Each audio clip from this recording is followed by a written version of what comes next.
salah satu contoh tokoh ya sejarah, dan ini kebetulan di Malang, yang banyak sekali mengalami proses alih asuh itu adalah Ken Anrok.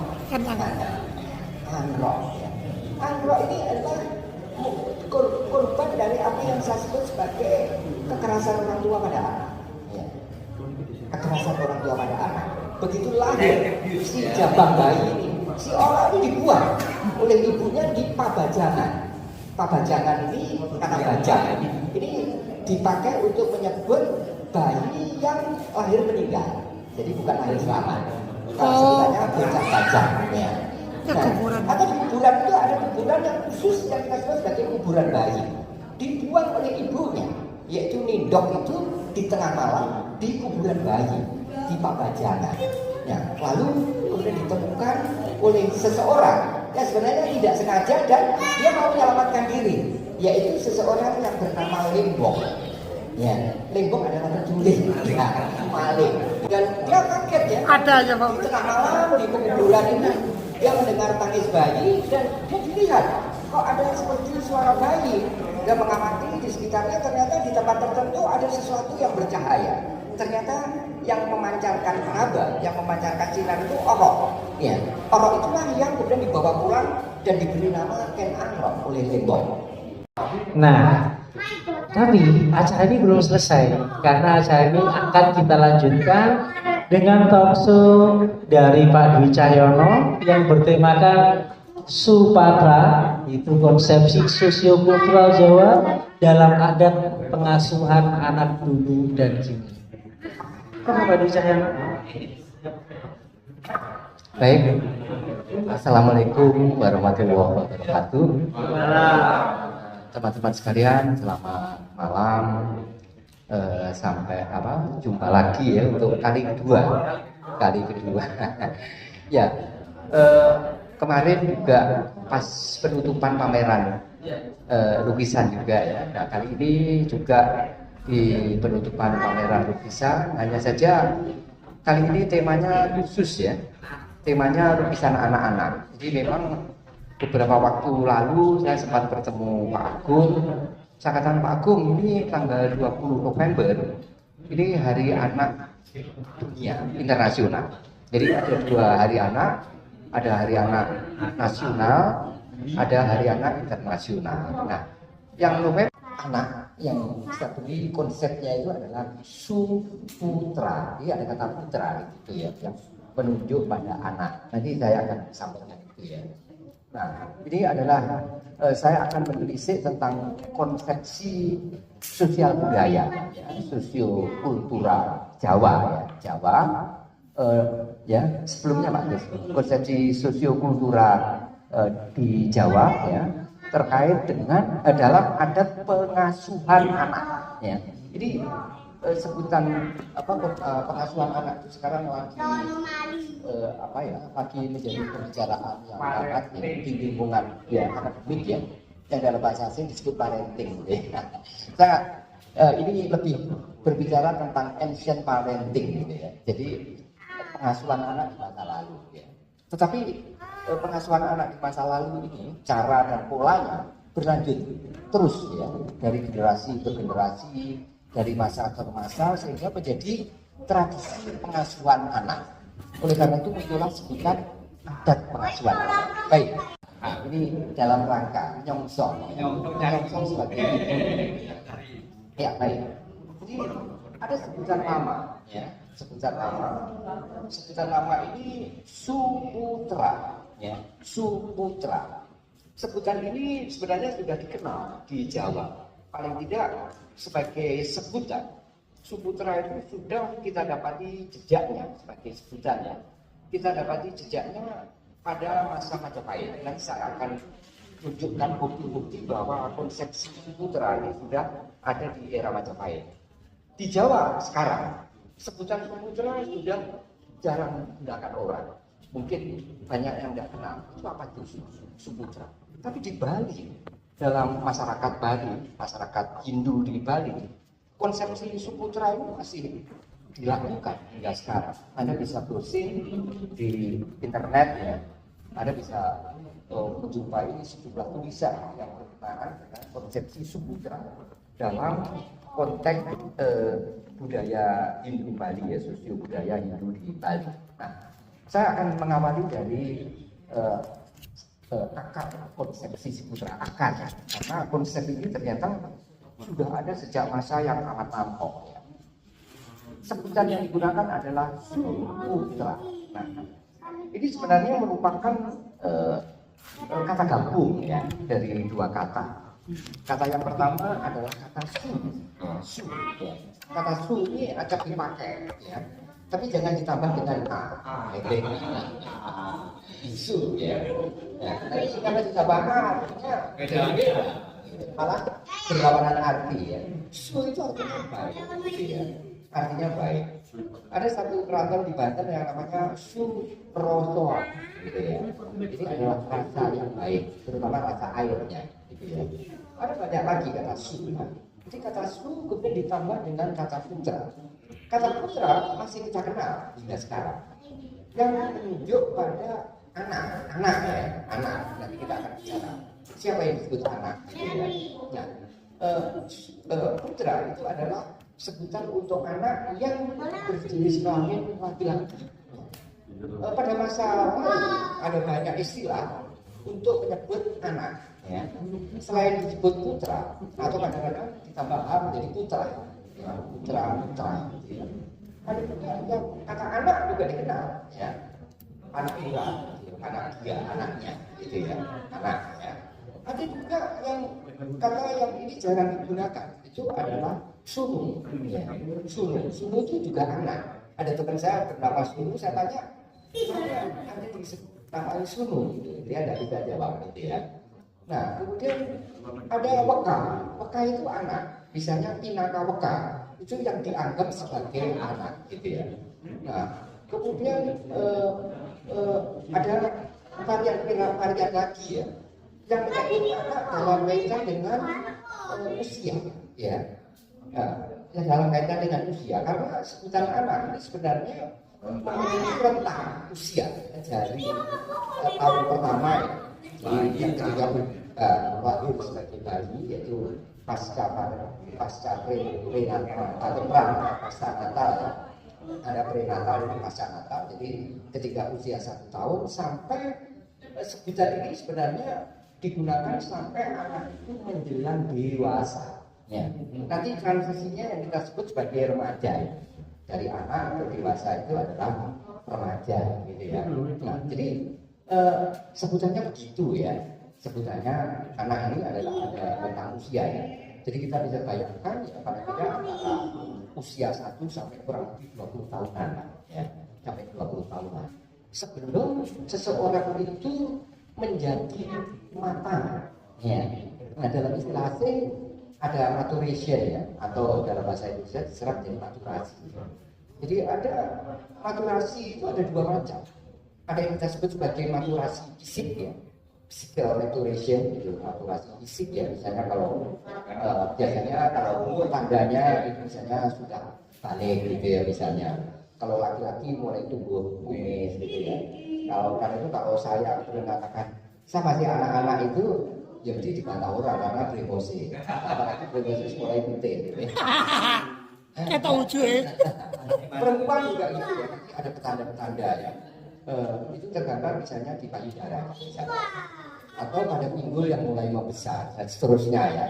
Kemudian juga ini, kalau laki-laki itu ini jakun ya. Kalau menjing, menjingnya mulai menonjol. Kalau anak-anak masih belum, jadi terus di jempol kudu menjingnya mulai menonjol. Nah, ini berarti sudah mulai menuju ke arah dewasa. Nah, itu anak ya. Jadi anak disebut dengan putra. Jadi putra itu secara harafiah berarti anak laki-laki yang baik, atau bisa juga sunya itu diartikan tidak dengan baik, tapi diartikan dengan unggul. Ya. Anak yang unggul. Nah, jadi kita kan mengenal apa yang disebut dengan bibit unggul. Nah, jadi suputra itu ibarat anak itu bibit, ini adalah bibit yang unggul, gitu ya. Anak yang unggul, gitu ya. Nah, sebutan untuk laki-laki. Nah, ya. Kita mendapati jejak sebutan ini pada sejumlah kitab. Ya, saya sebutkan di situ ada kitab Kakawin Slokantara. Ya, itu menyebut tentang Suputra. Kemudian ada juga kitab Sutasoma. Ya, itu juga menyebut Suputra. Ya, Suputra. Kata jadiannya adalah Kasuputran. Ya, ada tambahan K, awalan K dan akhiran A. Kasuputran yang berarti menjadi anak yang baik, itu Kasuputran. Ya, Kasuputran. Misalnya kata jadian Kasuputran itu kita dapati dalam kitab Kidung Harsawijaya. Ini Kidung yang berkenaan dengan Roman III Raden Wijaya. Ya. Nah, ini era Majapahit. Ya. Nah, Suputra ini sebutan yang kalau dikaitkan dengan jenis kelamin ini lebih mengarah kepada yang berjenis kelamin laki-laki. Nah, ternyata di dalam kitab sastra kita juga mendapati sebutan yang menunjuk pada anak yang berjenis kelamin perempuan. Sebutannya adalah Suputri atau Suputrika. Ada tambahan K, ya. Suputri atau Suputrika. Yang secara Arabnya berarti anak perempuan yang baik atau yang unggul. Kata Suputrika paling tidak kita mendapati dalam dua kitab, yaitu pada kitab Arjuna Wijaya dan pada kitab Sumana Santaka. Ada dua kitab ini ya. Jadi kita mendapati kata Suputra atau Suputrika. Nah, berdasarkan sebutan-sebutan di dalam susastra ini, kita mendapatkan gambaran bahwa sebagai istilah, sebagai sebutan, istilah atau sebutan Suputra atau Suputri atau Suputrika paling tidak itu sudah terdapat pada masa Majapahit. Ya. Dan Suputra, Suputri atau Suputrika itu bukan hanya sebutan, tapi sekaligus itu merupakan konsep yang berkenaan dengan anak yang masuk pada kategori baik atau tidak baik. Ya. Kalau baik itu lawannya kan tidak baik atau kurang baik, itu ya. Nah, ada lawan kata dari Suputra atau Suputri. Lawan katanya ternyata bukan nir, ya. Bukan nir putra atau nir putri, tapi ternyata adalah ku putra atau ku putri yang menunjuk pada anak entah laki-laki atau perempuan yang tidak baik atau kurang baik. Ya. Yang lebih tidak baik dari itu untuk anak itu disebut dengan Druhaka putra. Druhaka. Kata Druhaka itu dalam bahasa Jawa Baru menjadi Duroko, ya, Duroko. Dalam bahasa Indonesia menjadi Durhaka. Karena itu ada sebutan anak durhaka, kan itu lah. Nah, ini lebih parah daripada kuputra, karena anak ini adalah anak yang durhaka. Durhaka ini bisa durhaka terhadap macam-macam, terhadap orang tua, ya, terhadap guru dan seterusnya. Jadi lawan kata dari Suputra atau Suputri itu adalah kuputra, atau lebih ekstrim lagi adalah Durhaka putra. Nah, dalam ada sejumlah sebutan, ya, ada varian sebutan. Dalam bahasa Indonesia ada sebutan anak yang baik, atau ada juga sebutan anak yang budiman, gitu ya. Di lagu ya, di tulisan saya sempat tulisan itu nanti bisa dilihat di Facebook saya tentang lagu selamat. Itu udah dan seterusnya menjadi anak yang budiman. Nah, sebutan untuk anak yang baik itu adalah anak yang budiman. Artinya budiman itu baik budi, budinya baik, gitu ya. Dalam bahasa Jawa Baru, kata anak yang baik itu bisa di Malangan, ya, ini kan bahasa Malangan. Itu arek apik atau arek becik. Karena itu kadang-kadang ada sindiran yang perilakunya tidak baik itu becik teman, ya. Becik ya, bukan hanya becik, tapi becik teman kelakuanmu gitu. Itu bukan berarti kelakuannya baik, ya, tapi kelakuan yang tidak baik. Disindir becik teman kelakuanmu gitu ya. Nah, itu arek apik atau arek becik gitu ya, becik ya. Kemudian dalam bahasa Jawa halus itu disebut lari saya, lari anak. Jadi dalam bahasa Jawa Baru anak itu juga bisa disebut lari, yang sangat mungkin ya. Kata lari ini berasal dari kata lari ya. Nah jadi lari itu juga berarti anak ya, lari gitu ya, lari kemudian menjadi lari, dan boleh jadi kata rare itu yang kemudian menjadi are gitu ya. Ini kemungkinan tafsir ya. Nah kemudian ada dalam bahasa Jawa Mataraman itu ada bocah apik misalnya dan seterusnya. Nah apa yang dimaksud dengan anak suputra?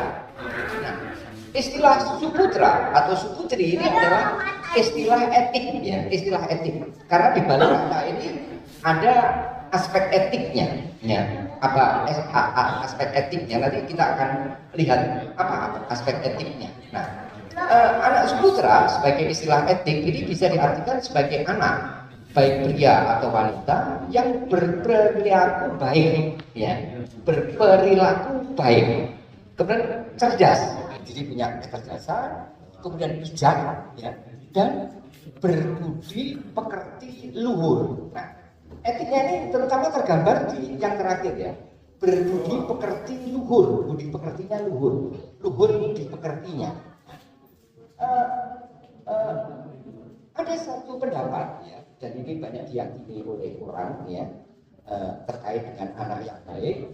Anak yang baik itu diyakini sebagai dapat mengangkat harkat dan martabat orang tua. Jadi anak yang baik itu harkat dan martabatnya terangkat gitu ya, terangkat. Tapi juga sebaliknya ya, karena anaknya berulah ya, maka orang tuanya juga keperada. Nah, jadi ada bapak keperada, bapak pola anak keperada, tapi bisa bapak ada.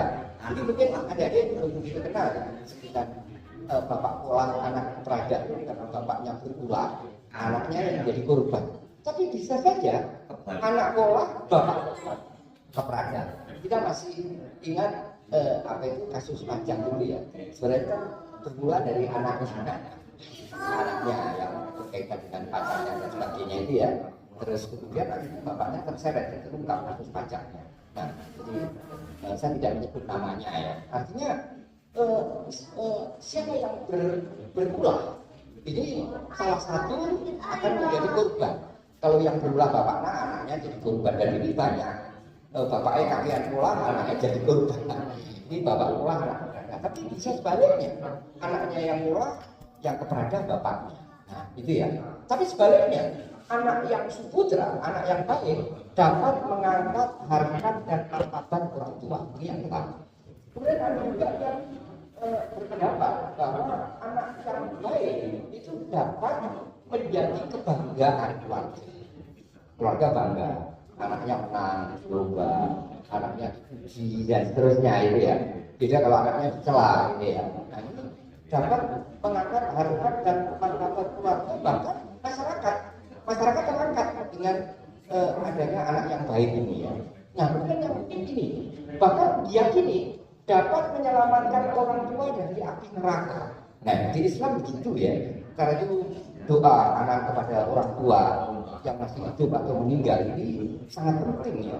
Karena bisa menjadi penyelamat ayah atau ibunya atau orang tuanya atau orang tua angkatnya itu dari kemungkinan mendapat siksa neraka gitu ya. Nah, ini menarik. Nah, bagaimana gambaran anak yang baik ya? Ini ada beberapa indikator saja ya. Walaupun ya pasti bisa lebih dari ini. Paling tidak anak yang baik itu digambarkan sebagai anak yang bertanggung jawab. Dia punya tanggung jawab ya. Oleh karena itu di dalam pendidikan anak itu, anak mulai dilatih untuk bertanggung jawab ya pada hal yang kecil dulu, kemudian ditingkatkan. Tapi bahwa mentradisikan tanggung jawab pada diri anak itu menjadi sesuatu yang penting gitu ya. Jadi anak bertanggung jawab ya. Nah, kemudian yang kedua, berakhlak mulia. Nah, ini gambaran anak yang baik menurut berbagai agama. Itu anak yang baik itu ya anak yang akhlaknya mulia, sesuai dengan konsepsi dari agama masing-masing ya.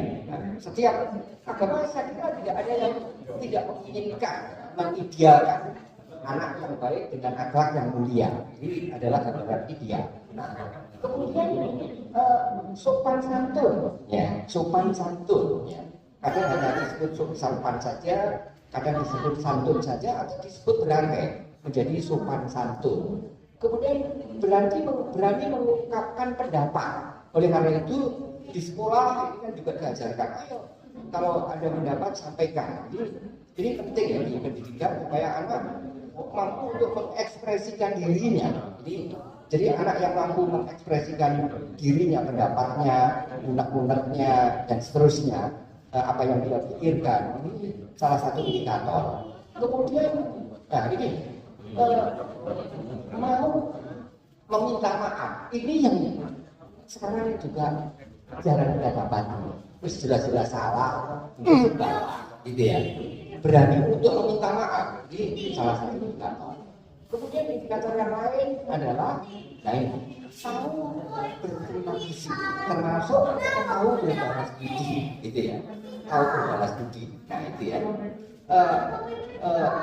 Ada beberapa contoh khusus di mana seorang anak punya balas budi ya, termasuk balas budi itu tidak hanya kepada orang tua, juga kepada guru, juga kepada orang-orang yang pernah memberikan jasa ya atau budinya kepada dirinya. Nah itu bagian dari bentuk exchange, pertukaran ya, mendapat sesuatu kemudian memberikan sesuatu dan kepada orang yang pernah memberikan sesuatu pada dirinya. Jadi ada exchange-nya. Nah ini gambaran secara umum ya. Nah baik, berikutnya ya. Sekarang saya akan lebih mengarah sebelumnya. Satu lagi ini yang berikutnya. Nah ini saya akan mengajak Anda untuk masuk yang kedua ya. Anak yang baik itu tidak jatuh dari langit ya. Jadi begitu lahir langsung jadi anak baik gitu ya. Anak yang baik itu adalah anak yang memang diproses ya. Ada satu processing. Nah processingnya ini melalui apa yang kita sebut sebagai pendidikan anak. Dan di dalam istilah lokal proses untuk menjadikan seorang anak itu menjadi anak yang baik itu disebut dengan pengasuhan. Inilah yang dalam istilah asing dalam bahasa Inggris yang sekarang sering digunakan disebut dengan parenting. Parenting. Nah, kata asuh ini memiliki beberapa kemungkinan arti. Asuh bisa menjaga, merawat atau mendidik. Nah, dalam alternatif arti yang pertama, mendidik ini kita kenal ya sebagai salah satu wahana untuk menjadikan seorang anak menjadi anak yang baik. Asuh itu juga bisa berarti membimbing dalam arti membantu atau melatih. Asuh bisa juga memimpin, yaitu mengepalai atau menyelenggarakan suatu badan atau suatu lembaga. Ya, ini arti harapnya dari asuh menurut kamus ya, Kamus Besar Bahasa Indonesia. Nah, kata jadiannya itu adalah asuhan, ya, asuhan. Misalnya hasil pengasuh atau hasil bimbingan atau hasil didikan itu kita sebut sebagai asuhan. Ini asuhanku. Nah, ini adalah anak yang saya asuh dan ada produknya. Misalnya menjadi produknya berupa anak yang baik, itu asuhan. Asuhan bisa saja menunjuk pada anak, ya. Anak yang diasuh. Karena itu ada sebutan anak asuh. Ya. Anak asuh belum tentu anaknya sendiri, bisa saja anak orang lain yang kemudian kita asuh, ya. Kita sebut sebagai anak asuh, ya. Nah, ini beberapa pengertian dari kata asuh, ya. Asuh, ya. Asuh ini tidak jangan salah sebut dengan wasuh. Kalau wasuh itu artinya jelas. Wasuh, ya. Tapi ada juga yang kalau diganti mi menjadi miso, itu lain lagi. Padi asuhan. Ya, baik. Nah, ini asuh. Nah, berkaitan dengan asuh, kita mengenal di dalam bahasa Jawa itu kata asuh ya. Bahkan kata asuh tidak hanya dikenal di Jawa. Kita juga mengenal kata asuh ini dalam bahasa Sunda. Di dalam bahasa Sunda ada 3 kata yang seringkali disebut dalam satu kesatuan kata, yaitu asal, asih, dan asuh. Ya. Bahkan kemudian ada tambahan kata silih di depannya. silih asa, silih hasil dan silih asuh. Silih ini menunjuk pada interaksi yang interrelasi yang timbal balik, jadi saling mengasah, gitu ya, saling mengasah seperti begini ini kan saling mengasah. Saya coba mengasah Anda nanti juga mengasah saya. Nah, kemudian saling asih, saling mengasihi, dan satu lagi yaitu saling asuh, ya, saling asuh, sehingga ada 3 kata yaitu asah asih asuh, ada saling asah, saling asih, saling asuh. Ini beberapa istilah yang kita kenal ya. Nah, baik. Nah, berkaitan dengan asuh ya, asuh atau salah satu kata jadiannya itu pengasuhan. Apa yang dimaksud dengan pengasuhan atau parenting? Pengasuhan itu adalah salah satu aktivitas sosial dalam mengasuh anak. Ya, mengasuh anak. Ya, salah satu aktivitas sosial dalam mengasuh anak yang dalam bahasa Inggris disebut pengasuhan. Ya, pengasuhan. Nah, baik. Nah, dalam kenyataannya, bagaimana wujud pengasuhan itu? Kita mendapati bahwa cara mengasuh atau tata cara. Jadi cara yang ditata itu yang kemudian kita sebut sebagai tata cara. Tata cara mengasuh, pola mengasuh, ya, itu bisa berbeda. Apa yang menyebabkan ada perbedaan dalam pengasuhan? Paling tidak ada 3 hal yang membedakan. Mengapa ada tata cara dan pola pengasuhan yang berbeda? Yang pertama adalah lingkungan bisnis alamiah. Ya. Pola pengasuhan pada anak-anak petani ya, yang ada di daerah kawasan yang menggunakan pertanian termasuk di pegunungan dengan di pesisiran berbeda ya. Berbeda. Yang areanya itu terbilang subur ya, dengan tandus berbeda ya. Katakan yang tandus ini pengasuhannya bisa saja mohon maaf sedikit agak keras ya. Tapi yang tanahnya tidak tandus ini bisa lebih smooth gitu ya, lebih smooth gitu ya. Jadi artinya lingkungan bisnis alamiah itu juga membedakan ya. Saya akan mengambil contoh ya. Pada lingkungan masyarakat petani, anak-anak ini sudah dari dini itu diasuhkan berkaitan dengan mata pencaharian orang tuanya. Di Tengger misalnya, kita melihat anak-anak Tengger yang masih kecil itu kalau pas tidak bersekolah itu diajak di kebun dan dia dipesankan cara khusus oleh orang tuanya cangkul kecil. Ya. Jadi ada upaya untuk membiasakan. Jadi ini merupakan satu proses habitual gitu ya. Membiasakan pada pencaharian yang juga dilakukan oleh orang tua ya. Nah, itu ya. Nah, kemudian yang kedua, pembedanya itu bisa karena lingkungan sosial ya. Ada juga yang katakan, wah ini saya ini program pendidikan sehingga karena saya anak kolong ya. Jadi cara pengasuhannya ya, cara pengasuhannya, pola pengasuhan dari keluarga militer dan non militer itu ada perbedaan. Oleh karena itu anak militer itu dia juga disebut dengan anak kolong dan dia memang dididik dengan cara mendidik yang agak berbeda ya dengan yang bukan keluarga militer. Saya kebetulan dari keluarga militer termasuk program pendidikan dalam tanda petik kolong tadi anak kolong misalnya itu ya. Dan yang kedua itu adalah karena latar budaya yang berbeda. Jadi berbeda latar budaya, berbeda pula tata cara dan pola pengasuhan. Nah, jadi dengan demikian tata cara dan pola pengasuhan itu dipengaruhi ya oleh apa yang saya sebut dengan ekososio-kultural ya. Yang ekonya lingkungan bisnis alamiahnya, sosionya latar sosialnya dan latar kulturalnya, latar budayanya. Nah, kalau kita cermati Indonesia yang multi etnik ya, masing-masing etnik itu memiliki tata cara dan pola pengasuhan yang berbeda dengan etnik lain ya. Ya. Tata cara dan pola pengasuhan etnik Jawa berbeda dengan tata cara dan atau pola pengasuhan etnik Dayak misalnya, Papua misalnya, Flores misalnya, dan seterusnya, dan seterusnya. Nah, inilah yang saya sebut sebagai pengasuhan yang berlatar etnis, gitu ya. Jadi kalau dalam bahasa asing barangkali itu bisa disebut dengan ethnic parenting, gitu ya. Jadi pengasuhan yang terkait dengan latar sosial dan budaya dari etnik bersangkutan. Ya. Yang saya bicarakan ini adalah ada pengasuhan pada etnik Jawa, ya, yang bisa saja berbeda. Kalau misalnya kita bandingkan dengan etnik yang lain, gitu ya. Nah, ini penting ya. Kadang-kadang juga bisa saja satu keluarga yang lahir dari etnik tertentu tapi dibesarkan dengan etnik di lingkungan etnik yang lain, ini bisa menjadi anak yang salah produk.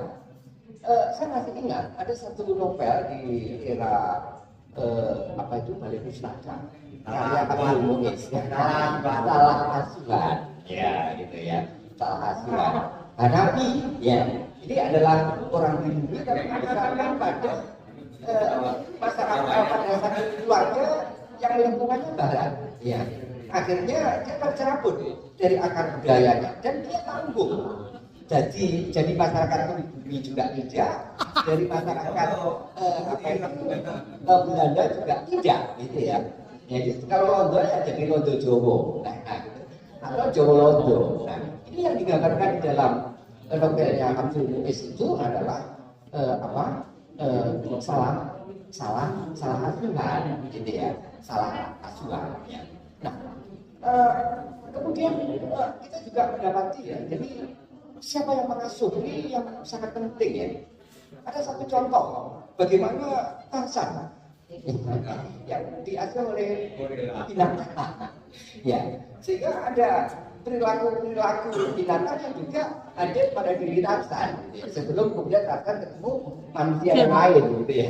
Tarzannya mau beli dari India. Ya, itu ya. Jadi ini juga menunjukkan ada juga anak masih kecil dibesarkan di suatu sarang, dan sarangnya itu sarang penyamun. Perempuan anak Perawat di sarang penyamun. Anak perempuan di sarang penyamun.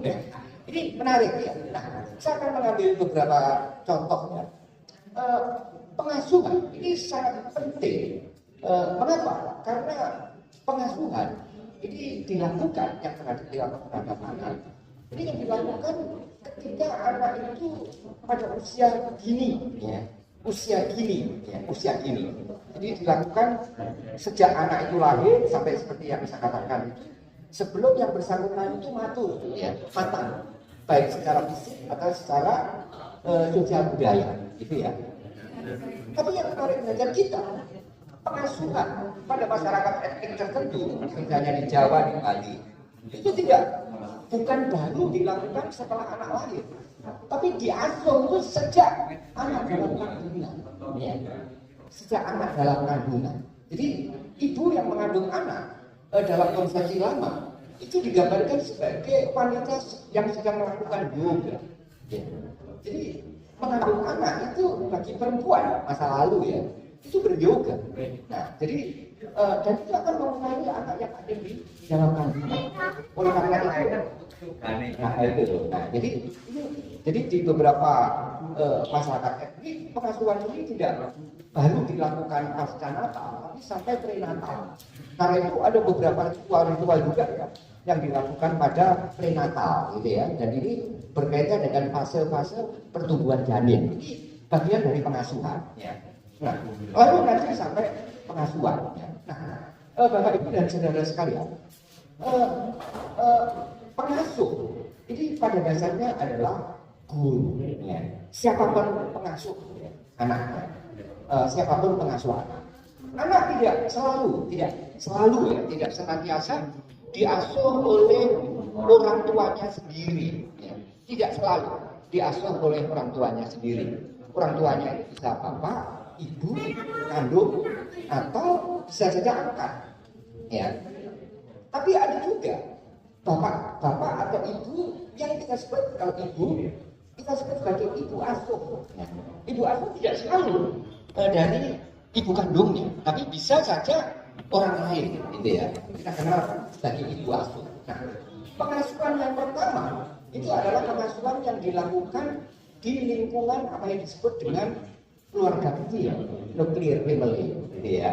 Oleh karena itu pengasuhnya bapak, ibu, kakak-kakaknya, gitu ya. Atau bisa tambah misalnya kakeknya, neneknya, gitu ya, dan seterusnya. Tapi jangan lupa dalam pengasuhan di nuclear family itu kadang-kadang keluarga luas atau extended family itu juga ikut ya, diasuh budinya, diasuh pakdinya, dan seterusnya. Bahkan pengasuhan di lingkungan keluarga kecil ini bisa saja dilakukan oleh orang yang berasal dari luar keluarga, misalnya oleh pembantu rumah tangga, ya, atau sekarang muncul sekitar baby sister. Nah, inilah yang menjadi gambaran sekarang, di mana orang tua yang sibuk, bapak atau ibu, kemudian mendelegasikan, ya, mengamanahkan pengasuhan anaknya itu kepada orang lain. Dan notabene itu adalah kita sebut sebagai pembantu atau baby sister. Nah, dengan demikian berarti terjadi apa yang saya sebut sebagai alih asuh, ya. Jadi pengasuhannya dialihkan dari bapak atau ibu kepada orang lain. Inilah yang alih asuh.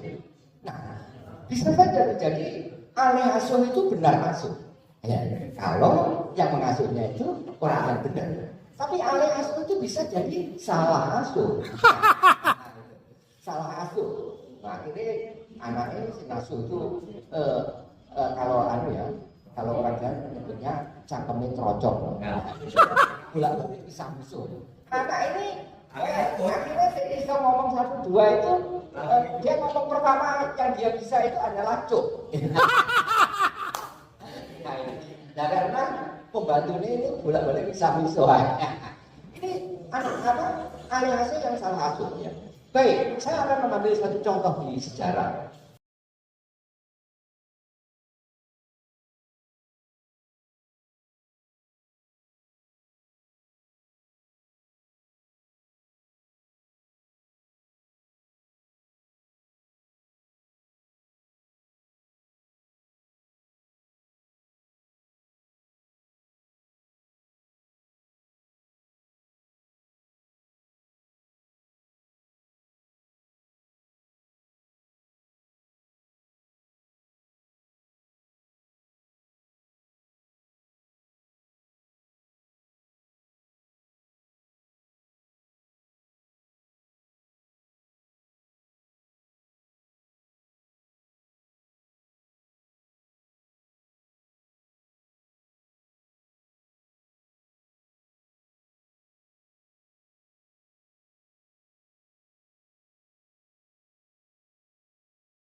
Nah, sejak kecil dibesarkan oleh Lembong itu dengan kasih sayang, dan akhirnya setelah anak itu agak besar, dia diajak bapaknya, diajak maling juga, maling kecil-kecilan.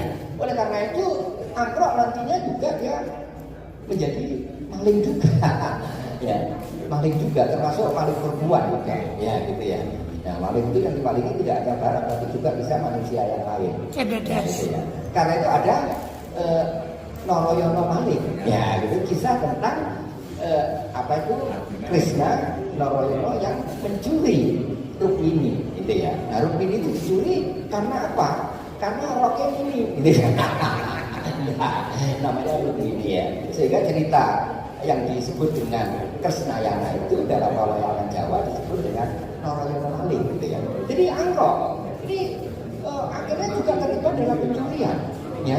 Bahkan ketika dia mulai menjadi anak gembala, mengembalakan kerbau milik seorang kepala desa di Lebak, kerbaunya itu hilang, gitu ya. Wah, kepala desa Lebak marah-marah, gitu ya.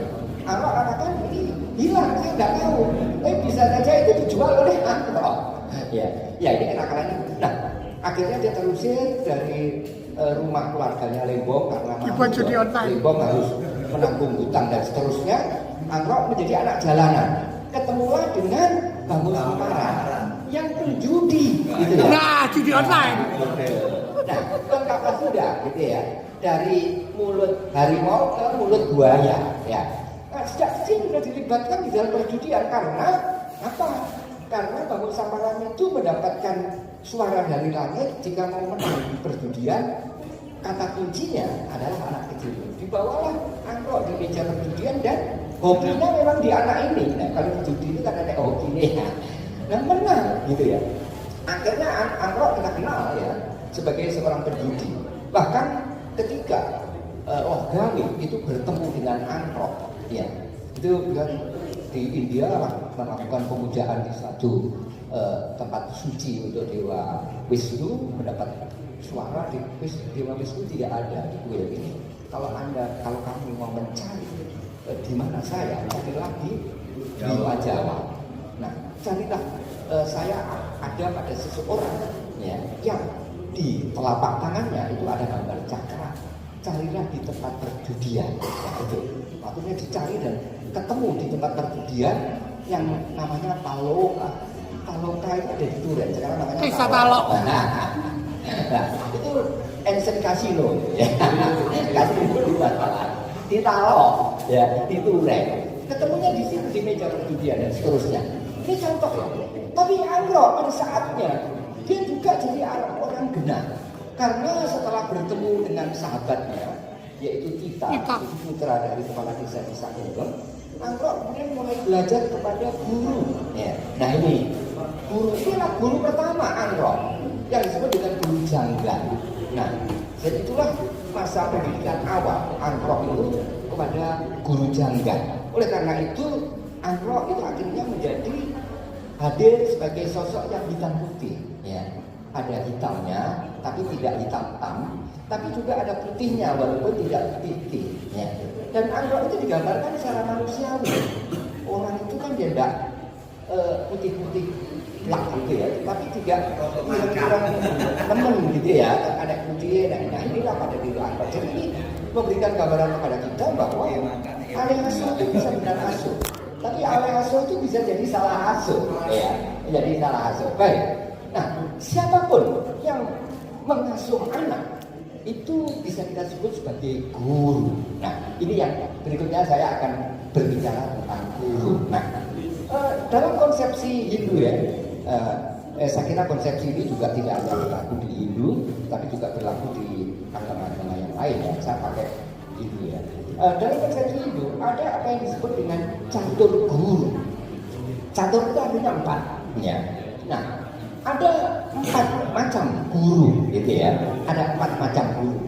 Guru yang pertama itu disebut dengan guru swadhyaya, bukan swadaya ya. Swadhyaya. Nah, siapa yang dimaksud guru swadhyaya? Yang dimaksud guru swadhyaya itu adalah Tuhan. Itu adalah ilahi. Kalau di dalam agama Hindu itu adalah dewa. Jadi Tuhan, guru itu Tuhan, ya, atau ilahi itu adalah guru, ya. Karena Tuhan itu adalah sumber ya segala ilmu pengetahuan, ya, segala sumber ilmu pengetahuan. Tuhan memberikan ajaran tentang bagaimana menjadikan anak itu menjadi anak yang baik melalui ajaran agama yang kita kenal sebagai dogma. Karena itu tidak ada satupun agama yang di dalamnya tidak membuat ajaran tentang bagaimana mengasuh anak, menjadikan anak itu menjadi anak yang baik ya. Ya. Di agama apapun ya, di Islam juga ada ya.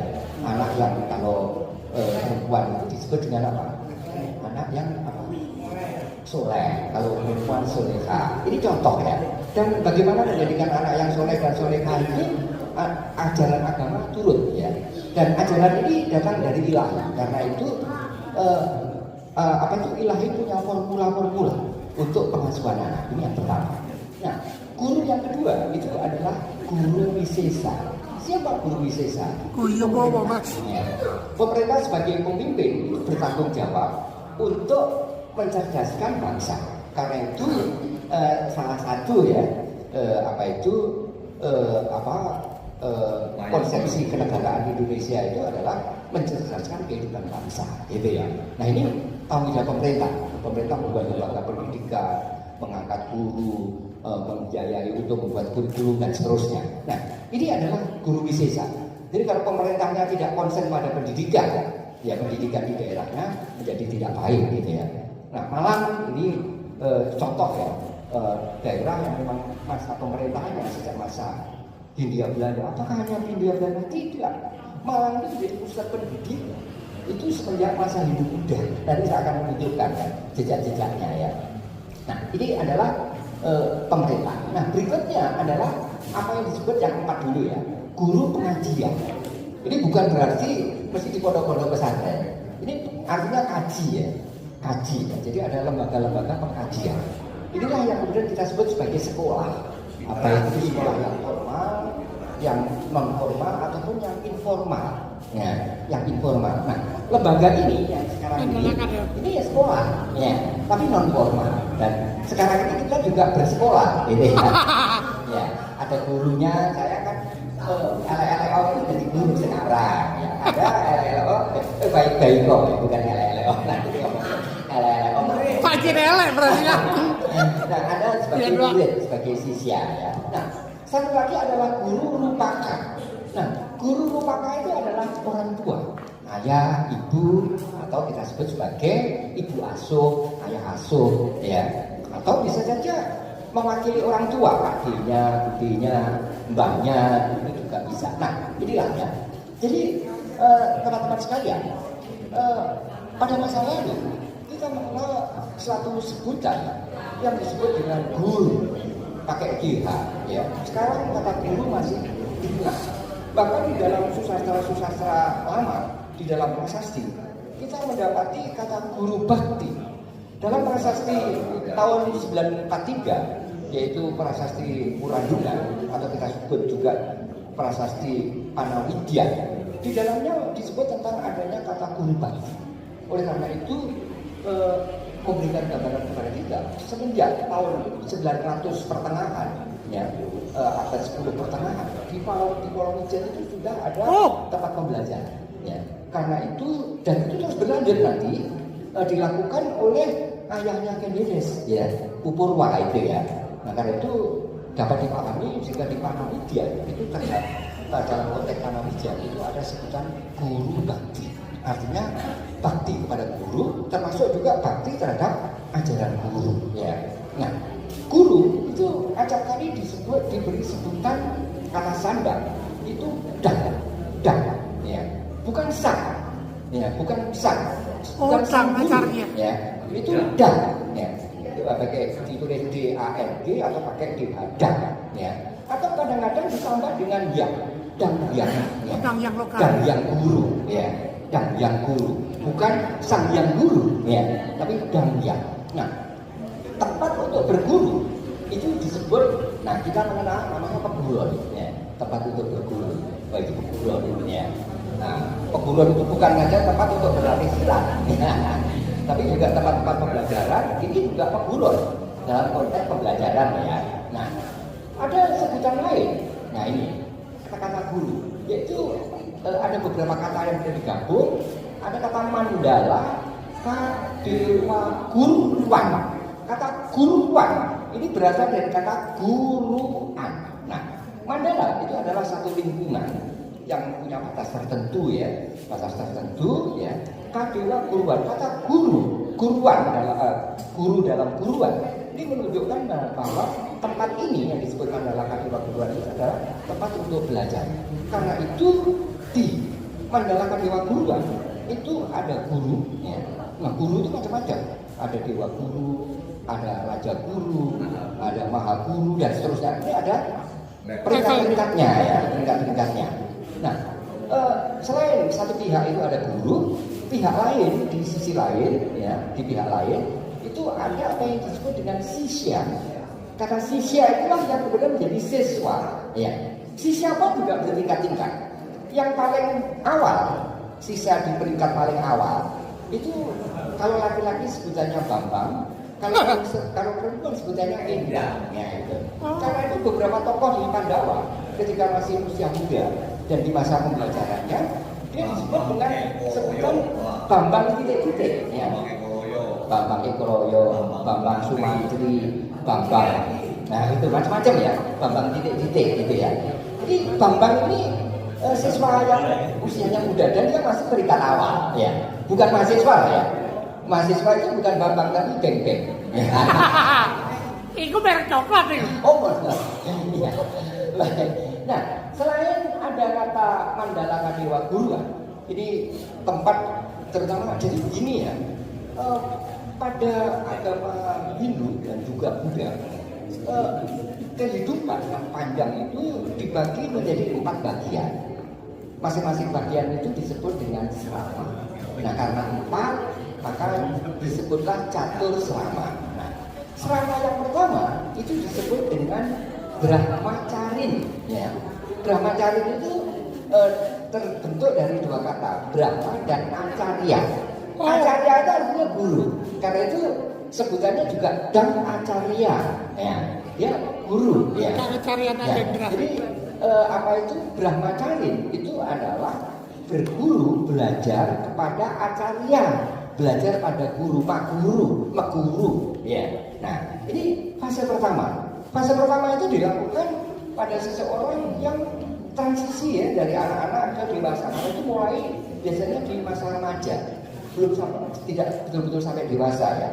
Kurawa, Pandawa itu kemudian bersekolah ya, dan kemudian diajar oleh guru Drona, ya, Durna itu ya. Nah, Drona ini kalau di Mahabharata digambarkan sebagai orang bijak ya, kalau di Jawa kan culas itu ya, bagi makanya pendeta tapi pendeta Durna ya. Nah, tapi kalau di Mahabharata bijak dan menjadi gurunya Pandawa, gurunya Kurawa. Karena itu bagaimana ketika Rambanaya Pralinga itu Pandawa menghadapi Drona kan pekeloh. Masa harus perang karo gurune gitu ya. Ya kan alatnya dari jago mente kan. Nah itu ya. Nah, jadi inilah ya guru ini. Nah ini biasanya yang Mandala Kadewa Guru itu dilakukan belajarnya itu ketika orang di selama yang pertama. Selama yang kedua itu namanya Grahasta selama. Yaitu fase kedua yang disebut dengan fase rumah tangga. Grahasta itu artinya gerha, jadi berumah tangga, menikah, punya anak, membesarkan anak, sampai anaknya mentas, anaknya mentas. Itu kalau kuliah ya, sekolah harus pada lulus, kemudian serabi, itu pada mentas. Satu persatu kan mentas. Nah, itu fase kedua. Nah, oleh karena itu pada masa lalu idealnya berkeluarga itu sakwise menyelesaikan pendidikannya. Dan yang menarik perhatian kita, pendidikan itu ditempatkan di fase pertama. Pendidikan itu adalah yang pertama dan yang utama. Nah itu ya, apalagi pendidikan anak ini merupakan satu wahana untuk membentuk apa yang disebut dengan kepribadian dasar, atau yang dalam istilah disebut dengan basic personality, gitu ya. Personalitas yang lain itu hanya mengerumuni aja produk yang di basic personality. Nah, kemudian setelah itu baru dia memasuki fase yang ketiga. Itu adalah yang disebut dengan wanapasta. Jadi meninggalkan dunia ramai, masuk ke dalam hutan, ada itu wana, dan situ belajar lagi. Tapi belajarnya tidak lagi belajar untuk kehidupan duniawi, tapi belajar untuk kehidupan kerohanian. Karena itu belajar kepada tidak lagi kepada acarya, tapi belajarnya kepada resi. Karena itu tempat pembelajarannya disebut dengan karsia. Ya, malah itu banyak Mandala Kadewa Guluan, karsia, Turen.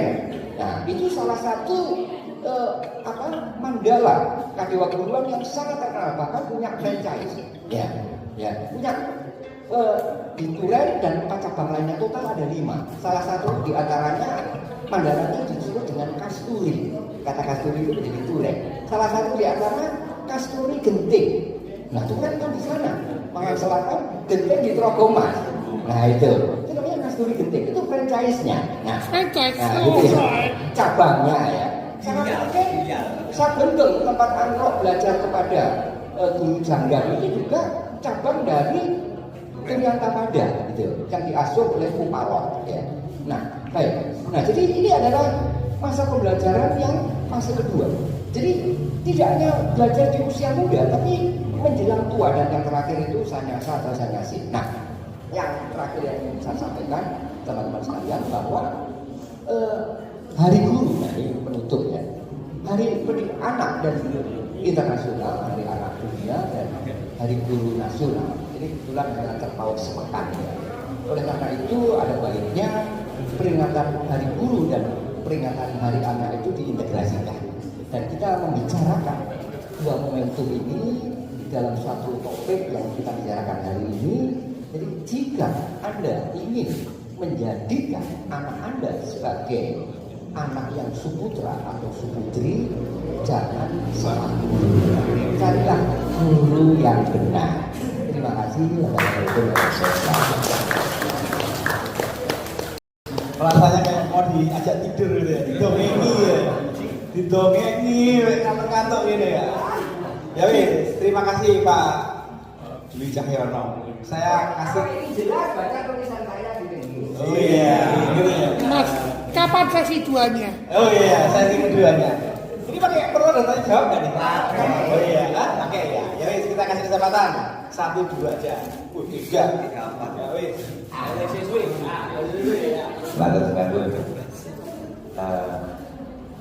Dari sekian banyak paparan, sebenarnya saya menunggu satu hal berkaitan dengan kegiatan saya dan juga keinginan saya yang ingin saya wujudkan di tempat istimewa ini. Karena ketika ngomong pengasuhan, ada tanggung jawab di diri kita. Kira-kira kalau buku apa judulnya? Kalau buku apa judulnya? Kalau di perpustakaannya ada di mana? Sehingga saya bisa mengakses tentang alat atau permainan yang dulu pernah dipergunakan, sehingga menghasilkan kotak-kotak yang seperti kita yang masih peduli. Karena tadi saya sampaikan di sini tempat ini istimewa. Karena mengajari orang ngajeni dan bergani. Kalau dalam bahasa Indonesia kan hanya menghargai, tidak cukup. Kalau dalam bahasa Jawa jangan ngajeni dan bergani. Nah, jadi pertanyaan saya cuma itu aja. Nek buku judulnya apa? Nek perpustakaan yang dilek ngakses mata sebaru. Ngomong langsung ya Pak, saya tertarik dengan tadi Bapak ngomong kan ada Kadewa Guruan, terus ada tadi apa tadi? Dewa, ada istilah Dewa Guru, terus kemudian Raja Guru, apalagi Pak Guru. Ada apa aja bedanya apa? Penasaran, masih. Terima kasih. Anaknya berapa kita ya? Iya Pak, saya tertarik dengan konsep parenting dulu dan hari ini. Relevansinya itu jauh banget ya. Hubungannya dengan pengetahuan tradisional Pak, bukan Tuhan Pak. Nah, saya belum lihat Pak Dwi Cahyono menyinggung bagaimana konsepsi keberhasilan dulu Tuhan terhadap pendidikan karakter anak. Ojo mangane dhuwur kasur, ndak ngene. Ojo mangane lawan, ndak ngene. Nah, Tuhan itu sebetulnya apa ya, semacam warning kesusilaan yang mungkin secara pola pikir di bawah sadar itu menjadi rekaman.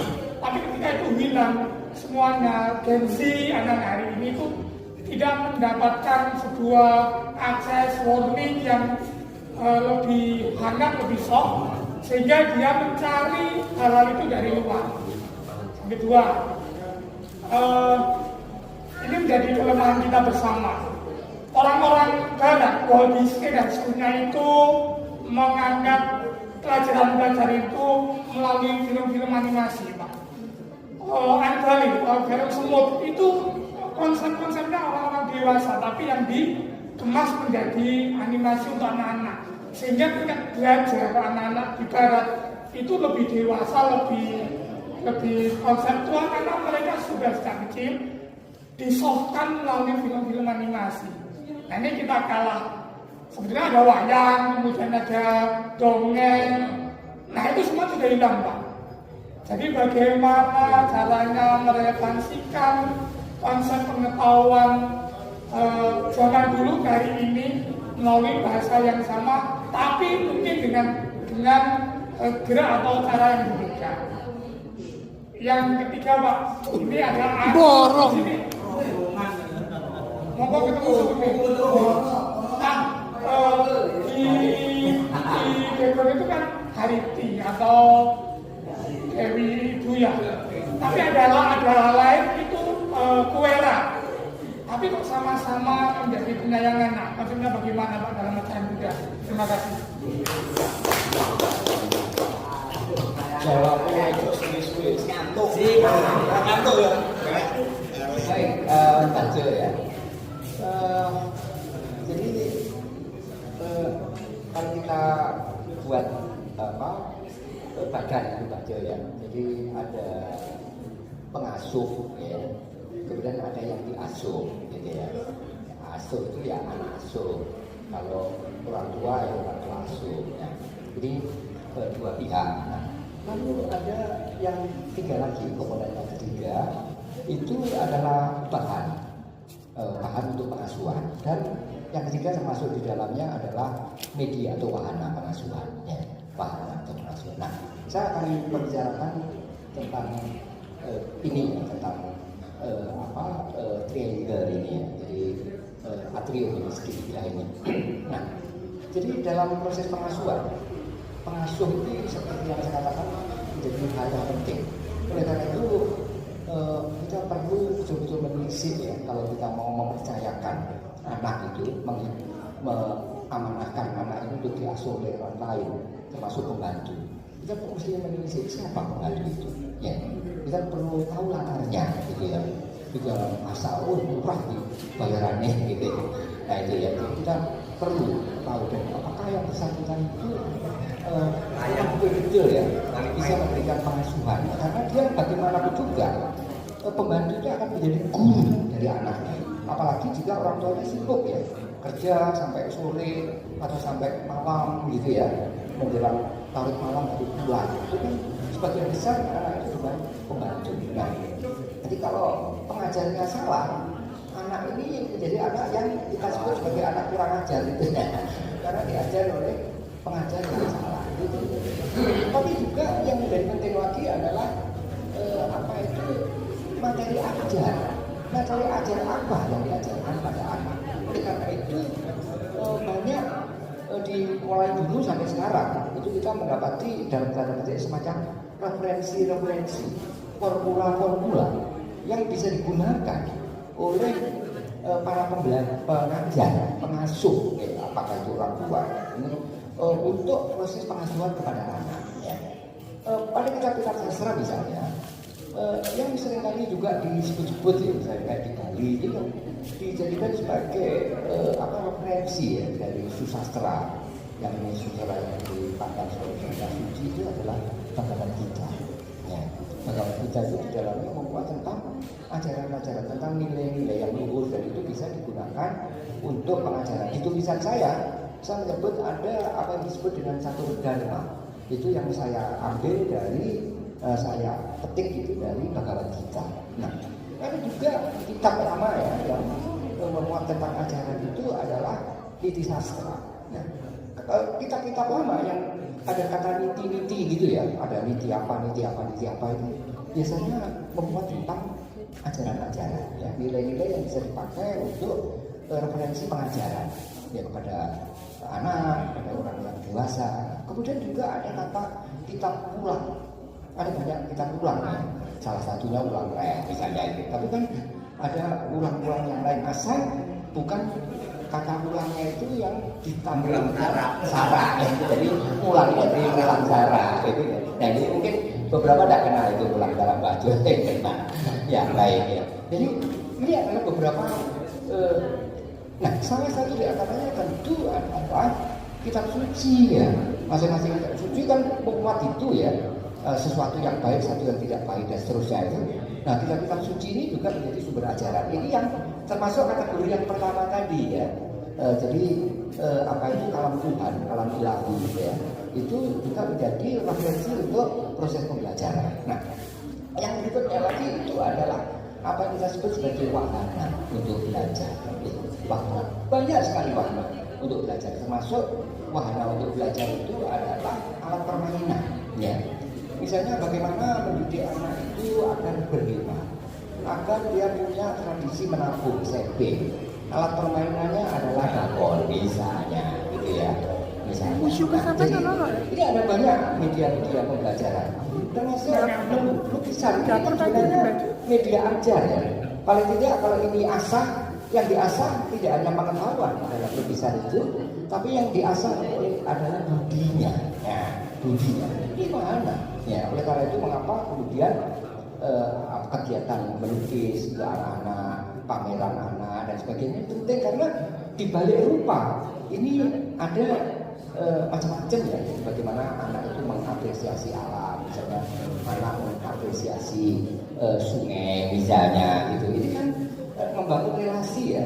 Jadi kesadaran akan lingkungan dan sebagainya. Ini wahana-wahana. Jadi ada banyak wahana. Yang paling penting menurut saya apakah itu pengajarnya, pengasuhnya, apakah itu materi ajarnya atau wahana ajarnya, itu adalah pengasuh atau pengajar, materi ajar atau wahana ajar yang baik. Yang baik itu yang bagaimana? Yang baik itu adalah yang tepat guna, ya, yang tepat guna. Karena itu kemarin ketika Wakil Presiden itu menyatakan bahwa anak-anak pelajaran ilmu pasti matematika dan coding itu perlu dibelajarkan sejak TK. Ramai, itu tidak proporsional. Nah, jadi bagus gagasannya, tapi tidak sesuai dengan proporsi anak-anak. Kurang wayai. Itu namanya gigi mongso. Belum mongso ini belum saatnya, tapi aki-aki gigi mongso ya. Itu ya, itu aja ya. Jadi, nah. Kemudian tadi juga ditanyakan tentang sebutan-sebutan untuk guru ya. Jadi ada kategori guru. Ada guru ya. Jadi guru itu ada juga guru taruna. Ya kalau sekarang guru junior ya. Tapi ada guru yang senior. Nah, yang senior itu kemudian kita sebut sebagai guru saja, atau kalau lebih senior lagi bisa maha. Karena itu maha guru ya. Agastya itu adalah maha guru ya. Jadi guru yang tatarannya tinggi. Ada juga yang kita sebut sebagai raja guru. Ini adalah mantan raja yang kemudian di usia tua itu menjadi guru. Apakah kayak Erlangga yang jadi resi? Nah, itu kan hidup di Kasia. Dan orang juga belajar kepada Erlangga ketika sebagai resi ya, resi Jatayu itu, dia juga belajar pada Erlangga dalam tanda petik sebagai guru, raja guru. Ya, raja guru yang mengajarkan ya tentang macam-macam, termasuk untuk mengelola pemerintahan, gitu ya. Sastrawan besar seperti Prapanca itu melalui bukunya, karyanya, dia menjadi raja dan menjadi sastrawan yang guru, terutama untuk mengelola tata pemerintahan. Karena itu karyanya disebut dengan Nagara Pranagama. Ya, bagaimana penata negara, dan orang bisa menggunakan karya Pujangga Prapanca ini untuk kalau sekarang mengelola negara gitu ya. Ini kitab tata kenegaraan. Nah, itu ya. Nah, kemudian ada lagi yang dewa guru. Nah, ini yang dianggap semacam wakil dewa di dunia gitu ya. Agastya itu sebenarnya manusia. Dia adalah pembangsa siwa, tapi dianggap seperti wakil siwa di dunia. Dia diidentikan dengan siwa maha guru atau siwa maha yogi. Ya, ini adalah dewa guru. Biasanya ini adalah guru-guru rohani. Ya, misalnya Parasi sudah pada tataran-tataran itu. Nah sekarang kan begitu dah. Guru itu kan yang bertingkat-tingkat, mulai kalau dosen itu dosen biasa sampai dengan dosen senior sampai dengan dosen yang maha guru yang disebut dengan maha guru atau profesor dan seterusnya. Jadi tataran-tataran itu ada. Begitu juga di siswa. Di siswa juga ada tataran-tataran itu. Kalau di pesantren yang disebut kang itu adalah santri senior yang menjadi guru dari adik-adiknya. Nah, jadi pesantren itu menjadi semacam asisten dari kiai, gitu ya, yang disebut kang dan sebagainya itu. Jadi semacam itu dulu dilakukan, ya, ada. Nah, yang menarik perhatian kita, kalau tinggal atau bangunan untuk tinggal guru di suatu mandala misalnya, itu juga dibuat peringkat. Yang peringkatnya tinggi itu tempat tinggal guru itu lebih di atas, ya. Oleh karena itu kan biasanya mandala Kadewa Guruan, Karsian itu kan di lereng-lereng bukit, tanahnya kan berundang. Nah, jadi guru yang tinggi itu begitu. Nah, begitu juga murid yang tatarannya naik dia juga tidak di. Nah itu. Jadi ada jenjang-jenjang. Karena itu jenjang-jenjang pendidikan itu tidak ada sekarang. Sejak dulu pendidikan itu berjenjang. Karena itu kalau salah jenjang, ya iso uteknya pedot gitu. Ya masa arek TK berubah SMA. Ya baik. Nah itu ya. Nah kemudian pertanyaan ketiga yang 3A, 3B, 3C. Pak, sorry kalau nanya, tempatnya disebut Kadewa Guruan, tapi belum tentu gurunya disebut Dewa Guru gitu ya?